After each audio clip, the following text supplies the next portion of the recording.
आप सभी को राम राम। स्वागत है आपका the Pawan Sinha Guruji show में। तो राशियों के सिलसिले को आगे बढ़ाते हैं और आज बात करेंगे धनु राशि से। तो चलिए बुलाते हैं गुरुजी को। जय भारता जय भारता जय भारता।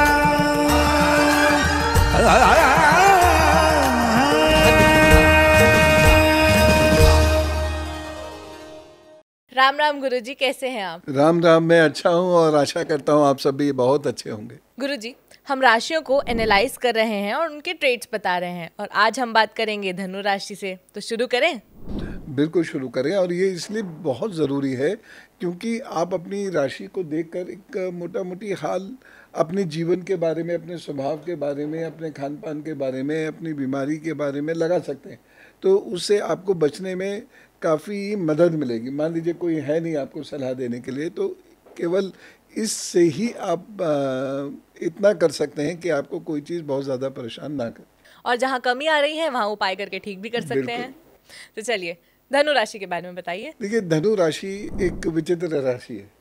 इसका जो स्वभाव है वो एक तरफ तो ये बहुत पढ़ने लिखने वाली बड़ी सौम्य राशि है, दूसरी तरफ ये बहुत खान पान वाली राशि है। इसे खाने पीने का बहुत शौक़ होता है, पीने की तरफ अंडरलाइन भी कर रहा हूँ।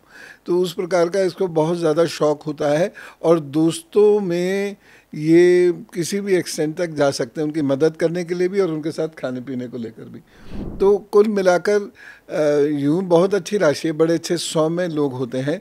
लेकिन जो समस्या इनके साथ होती है वो ये है कि इनके भोजन की टेंडेंसी की वजह से इनको दिक्कत होती है। तो यदि ये अपना भोजन सुधार लें, ये अब उपाय पे आ गया, तो यदि ये अपना भोजन सुधार लें और ये अपने दिनचर्या को थोड़ा सा सुधार लें तो इनकी ज़िंदगी में बड़ी तरक्की होगी। और एक चीज़ और है कि पढ़ने लिखने और जिज्ञासा वाली राशि है, तो कोई भी काम करें आप, कोई भी काम करें, पढ़ने का, लिखने का, नौकरी का, दुकान चलाने का, कोई भी, अपनी जिज्ञासाएं शांत करें। मान लीजिए ऐसी उदाहरण के तौर पे कोई साइकिल का काम करता है तो अपनी जिज्ञासा है वो शांत करे। कैसे?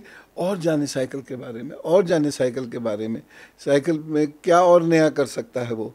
तो इससे उसको बहुत फ़ायदा भी होगा और इससे उसका मन भी बना रहेगा और वो तरक्की भी करेगा। इसमें क्या कोई ज्योतिषीय उपाय भी हो सकता है? हाँ, बिल्कुल हो सकता है। सोने का एक छल्ला, या अगर वो नहीं पहन सकते तो तांबे का एक छल्ला, ये पीतल का एक छल्ला या त्रिधातु का एक छल्ला जिसमें सोना चांदी तांबा तीनों आ जाता है, ये बृहस्पतिवार के दिन अपनी तर्जनी में धारण कर लें। मान लीजिए ये भी नहीं कर सकते तो एक काम और कर लें। अगर यदि आपके गुरु हों तो उनके हाथ से नहीं भी हो तो स्वयं या माता जी के हाथ से आप पीले रंग का एक धागा बनाइए, हल्दी में उसको डिप करके पीले रंग का धागा, और वो और उसमें 9 गांठें आप लगा लीजिए और उसको सुखा लीजिए अच्छे से और गले में बृहस्पतिवार को धारण कर लीजिए। तो इस तरीके से आपका भविष्य जो है वो सुरक्षित होगा। लेकिन मैं पुनः कहता हूँ, जिज्ञासाएं अपनी शांत करने के लिए बहुत कर्म करना होगा, बहुत मेहनत करनी होगी। जी। मकर राशि के लोग कैसे होते हैं? मकर राशि के जो लोग होते हैं ये स्केप्टिक से होते हैं, है ना। इन्हें जो है हर चीज़ में संदेह दिखाई देता है। संदेह से ये निकल के उसके बाद बड़े अच्छे कार्य करते हैं। यद्यपि ये दोस्त बहुत अच्छे होते हैं, ये रिलेटिव भी बहुत अच्छे होते हैं और साथ ही साथ ये जीवन साथी बहुत अच्छे होते हैं, लेकिन उसके बाद भी ये संदेह की दृष्टि से इतना देखते हैं हर चीज़ को कि हर वक्त जैसे ना यूं करके ऐसे जासूसी वाली आँखों से ये ताड़ते रहते हैं हर एक व्यक्ति को। इस वजह से ये परेशान भी बहुत रहते हैं।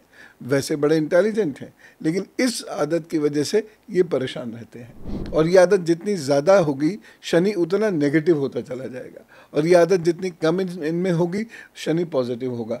शनि पॉजिटिव होते ही इनको बहुत कुछ जीवन में मिलेगा, बहुत कुछ, और नेगेटिव होते ही इनको परेशानियां देना शुरू कर देगा। वैसे मकर राशि के जो लोग होते हैं लगभग 37 साल के आसपास इनका भाग्य खुलता है और उसके बाद इनकी तरक्की अच्छी होती है। तो तरक्की लेट होती है और इसी आदत की वजह से कि ये हर चीज़ को करूं ना करूं, करूं ना करूं, वो उसके साथ करूं कि इसके साथ करूं, उसी चक्कर में लगा देते हैं और उसकी वजह से बहुत परेशानियां होती हैं, इतने लेट भी हो जाते हैं ये।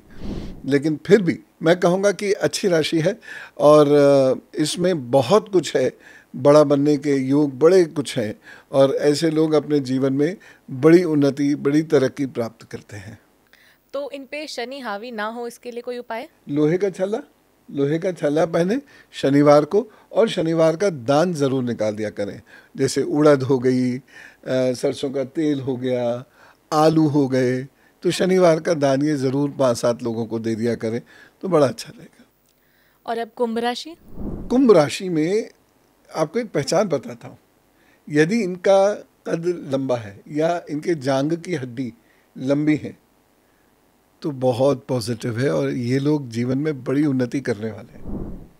और अगर छोटी हैं, मैं ज्योग्राफी की बात नहीं कर रहा, देखिए ज्योग्राफी तो अलग अलग है पूरी दुनिया की, वहाँ के लोगों के स्ट्रक्चर के हिसाब से अगर वह कम है, छोटी है, कद छोटा है, फीमर छोटी है, जो जांघ की हड्डी है ये छोटी है, तो इन लोगों को जीवन में नुकसान होगा। लेकिन ये बहुत क्यूट होते हैं, ये बहुत अच्छे लोग होते हैं, सीधे सच्चे शांत, और कभी कभी बहुत अव्यवहारिक भी हो जाते हैं और इसी वजह से इनकी तरक्की बहुत लेट होती है। ये प्रैक्टिकल बहुत कम होते हैं, इमोशनल ज़्यादा रहते हैं। लेकिन चूंकि शनि पॉजिटिव होकर रिजल्ट देता है इसलिए इनका 38-39वें वर्ष में भाग्योदय होता तो ज़रूर है, ये तो तय है। और एक इन्हें मौका मिलता है 34 से 36 के बीच में, तो ये इनको लाभ तो देगा, ये तो तय है। लेकिन हाँ, ये डिले कर लेते हैं, अपने लाभ को डिले कर लेते हैं। अच्छा, आलस्य मतलब भर भर के मिलता है इनको। अगर ये अपना आलस्य हटा दें, सुबह शाम दौड़ना भागना शुरू करें और सूर्य की रोशनी में लगभग 1.5-2 घंटे रोज़ रहें तो इनको बहुत ज़्यादा लाभ होगा। और इनके लिए कुछ उपाय? एक तो लोहे का छल्ला जो मैंने बताया, और उसके बाद सोते समय नाखूनों पर रुई में हल्का सा सरसों का तेल लेके अच्छे से रुई को निचोड़कर और नाखूनों पर लगाया करें, पैर के हाथ के, फिर सोया करें, तो तरक्की इनकी होगी, जीवन में ज़रूर होगी। अब आखिरी राशि मीन राशि। मीन राशि के जो लोग होते हैं ये इनका स्वभाव बड़ा अजीब सा होता है। ये खुद ही अपने दुश्मन होते हैं, खुद ही अपने दोस्त होते हैं। मीन राशि के लोग अगर पढ़ाई लिखाई या जो भी ये काम कर रहे हैं उसमें 100% लगा दें तो ये मतलब ये वंडर्स करते हैं, इनकी बड़ी प्रतिष्ठा होती है। मीन राशि के जो लोग होते हैं कलाकार भी होते हैं, तो ये अच्छे विद्यार्थी भी होते हैं, जिज्ञासु लोग होते हैं बहुत, तो चीज़ों को बड़ी गहराई से देखना भालना इनको आता है। लेकिन ये प्रॉब्लम कहाँ होती है? प्रॉब्लम ये होती है कि ये डिसवेड हो जाते हैं, इधर से उधर चले जाते हैं, अपना पथ छोड़ देते हैं, मेहनत कम कर देते हैं अपनी, बस वहीं से प्रॉब्लम शुरू हो गई। अगर ये मेहनत करते रहें, ये जिज्ञासाएं अपनी बना के रखे रहें, तो ये निश्चित रूप से बहुत अच्छा करेंगे। पैसे की इनके पास कमी नहीं रहती और ये थोड़ी सी मेहनत करें तो 18वें-19वें वर्ष से संघर्ष अपनी जगह है, लेकिन पैसा इनके पास आना शुरू हो जाता है। अगर बृहस्पति बहुत अच्छा है तो संघर्ष भी नहीं होगा, ये सीधे सीधे सीधे सीधे ऐसे ही स्थान पे पहुंचेंगे और जहाँ इनको कुछ करना ही नहीं पड़ेगा, या इनका घर में खूब पैसा होगा तो उनको जीवन में कुछ करना ही नहीं पड़ेगा। तो ऐसी स्थिति रहती है। बाकी अगर ये शेयर्स मार्केट में काम करें तो वहाँ पर बहुत सक्सेसफुल हो जाते हैं। तो मीन राशि के जो लोग होते हैं कुल मिला के बड़े अच्छे लोग होते हैं और ये जीवन में अगर अपने रास्ते पर पक्का होकर चलें तो जीवन में बहुत उन्नति करते हैं। तो इनके लिए उपाय? ओम ब्रह्म बृहस्पताय नमः, ये इनका मंत्र है, जीवन का मंत्र है। मेहनत, जिज्ञासाओं को शांत करने के लिए अध्ययन और ओम ब्रह्म बृहस्पताय नमः का पाठ, और यदि संभव हो सके तो सोने का कोई ब्रेसलेट या गले में सोने की चेन, ये अगर डालें तो बड़ा अच्छा है। लेकिन ये ज़रूरी नहीं है, अगर कर सकते हैं तो ठीक है, अन्यथा तो मैं दूसरी चीज़ बताता हूँ। पीले रंग का धागा लें, उसमें अनार के पेड़ की जड़ ले लें ज़रा सी, लेकिन थोड़ी थिक हो, और वो उसमें अच्छे से बांध लें, या अनार के पेड़ की जड़ को पीले रंग के कपड़े में बांध लें, जालीदार कपड़े में, और गले में धारण कर लें। कब? बृहस्पतिवार के दिन, और चलें अपने काम पर। एक चीज़ मैं ज़रूर कहूँगा कि इन्हें खान पान का बहुत शौक़ होता है, उससे ये बीमार भी पड़ते हैं, तो वहाँ थोड़ा सा ये ध्यान ज़रूर रखें। तो इसी के साथ हमारा राशियों को एनालाइज करने का ये सिलसिला आज पूरा होता है। गुरुजी ने तो अपना काम कर दिया, उन्होंने सारी राशि के ट्रेड्स बहुत अच्छे से बताए और आपको उपाय भी बताए कि कैसे आप अपने दुर्गुणों को ठीक कर सकते हैं। पर अब काम ऑडियंस का भी बनता है गुरुजी। सारा काम तो नहीं का, हम तो भाई बता ही सकते हैं, करना तो आपने। अब आपको उपाय भी करने हैं तो शेयर भी करना है। गुरुजी अब हम अगले पड़ाव पर बढ़ें। हाँ बिल्कुल। पहला प्रश्न है गुरुजी, डेट ऑफ बर्थ है 9 दिसंबर 1994, 2:30 PM। ये मैं डेट ऑफ बर्थ से बता रहा हूँ। ऐसे लोग आप इंटरनली बड़े कॉन्फ्लिक्ट का शिकार रहते हैं और इस चक्कर में काम नहीं कर पाते, डिप्रेशन भी हो जाता है। और ये बात आप न्यूमरोलॉजी वाले एपिसोड में कर चुके हैं। हाँ। समय है 2:30 AM, स्थान है अलीगढ़। बेटे के बारे में कुछ बताइए। कुछ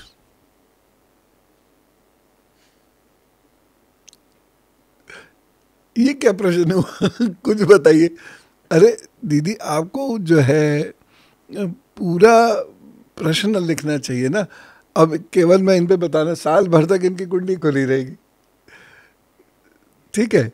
बाकी बड़ी बढ़िया कुंडली है, बहुत बढ़िया है, बहुत मज़ेदार कुंडली है, और good good everything is good here. जी गुरुजी। अगला प्रश्न है, डेट ऑफ बर्थ है 12 मार्च 1992, समय है 12:26 AM, प्लेस है Guwahati, Assam. Lack of concentration और संतान की प्राप्ति कब तक होगी? एकाग्रता तो इनको आसानी से नहीं मिलेगी अगर ये ध्यान नहीं करते। तो रोज़ ध्यान कीजिए, एक पॉइंट पर अपने आप को फोकस कर दीजिए इस तरीके से, और कुछ भी सोचना बंद कर दीजिए, ठीक है। धीरे धीरे आपकी एकाग्रता बढ़ती चली जाएगी, एक बात। दूसरी बात, संतान लेट ऐसे में होती है, लेकिन होती ज़रूर है। एक काम ये करें कि स्फटिक की एक माला को गले में धारण करें शुक्रवार के दिन, और शुक्रवार को कम से कम एक बच्ची को खीर ज़रूर खिलाया करें। बस इतना काम कीजिएगा, संतान की प्राप्ति अवश्य होगी। लेट होती है लेकिन। जी गुरुजी, अगला प्रश्न इन्होंने अपनी बेटी के लिए पूछा है। उनकी डेट ऑफ बर्थ है 7 अगस्त 2010। जी। समय 9:35, बट AM है या PM है ये क्लियर नहीं है, और बर्थ प्लेस नहीं है। बहुत बीमार है, प्रश्न ये है।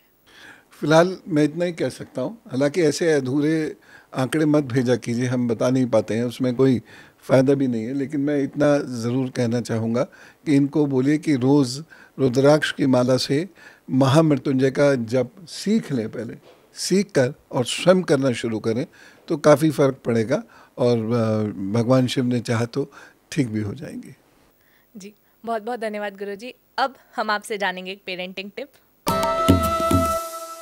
बहुत सारे बच्चे बड़े एम्बिशियस होते हैं, लेकिन किस लाइन में जाएं ये उनको क्लियर नहीं होता है। तो उनको एनकरेज करें कि वो एम्बिशियस तो रहें, लेकिन उनकी लाइन कौन सी होगी, अब हालांकि पामिस्ट्री से बताया जा सकता है, कुंडली से भी ये बताया जा सकता है, लेकिन इसके लिए थोड़ा ज़्यादा पढ़ना पड़ेगा आपको। फ़िलहाल इतना कर लें कि उनको किसी करियर काउंसलर से मिलवाएं, और नहीं तो उनको कहें कि तुम्हें जो भी लाइन पसंद है तुम उसमें काम करना शुरू करो, तुम्हारी तरक्की ज़रूर होगी। और ऐसे बच्चों को कभी भी फटे हुए जूते, मोज़े, अंडरगारमेंट्स नहीं यूज़ करने दें।